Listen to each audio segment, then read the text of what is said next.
In Washington, congressional negotiators began the task of trying to find a compromise in funding border security, the issue at the heart of a 35-day partial government shutdown that ended last week. Negotiators have until February 15th to find a solution or risk the prospect of the government being shut down again. VOA national correspondent Jim Malone has more from Washington. Government workers back on the job in Washington after the longest shutdown in U.S. history. The affected agencies reopened after President Trump and opposition Democrats agreed to work toward a compromise on border security. Trump issued a fresh warning on Twitter that any agreement must include funding for a border wall, following up on a vow he made when the shutdown ended last week. The government will either shut down on February 15th again, or I will use the powers afforded to me under the laws and the Constitution of the United States to address this emergency. But there appears to be little appetite for another shutdown among Republicans, including Senate Leader Mitch McConnell. I don't like shutdowns.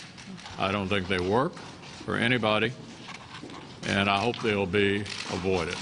Opinion polls found that the public largely blamed Trump and Republicans for the shutdown, something Democrats like Senator Chuck Schumer have eagerly pointed out. I hope this serves as a lesson to President Trump and all of my Republican colleagues. No more shutdown. President Trump touched a hot, hot stove, and hopefully he won't do it again.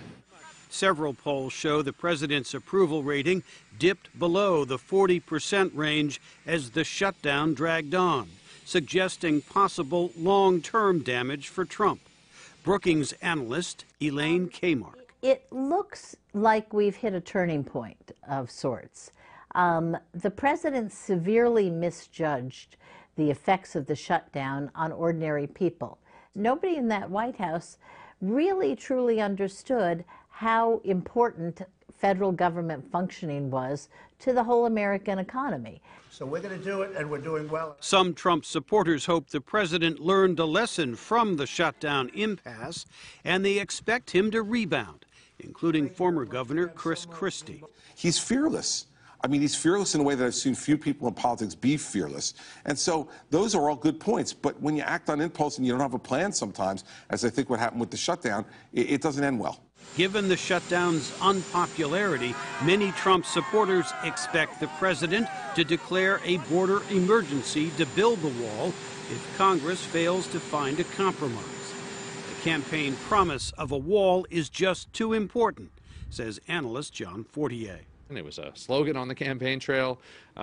This is something that he doesn't want to be seen as completely capitulating on, and that makes it very tough to compromise. Donald J. Trump. On the other hand, Trump could weaken his own re-election hopes by his singular focus on pleasing his core supporters, says Elaine Kmart. He has not tried in his 2 years in office to expand his base. That's a disaster for a president, because inevitably some of your base is going to peel away.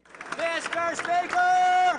The president's next best opportunity to make his case on a border wall is Tuesday's State of the Union address before a joint session of Congress and a national television audience.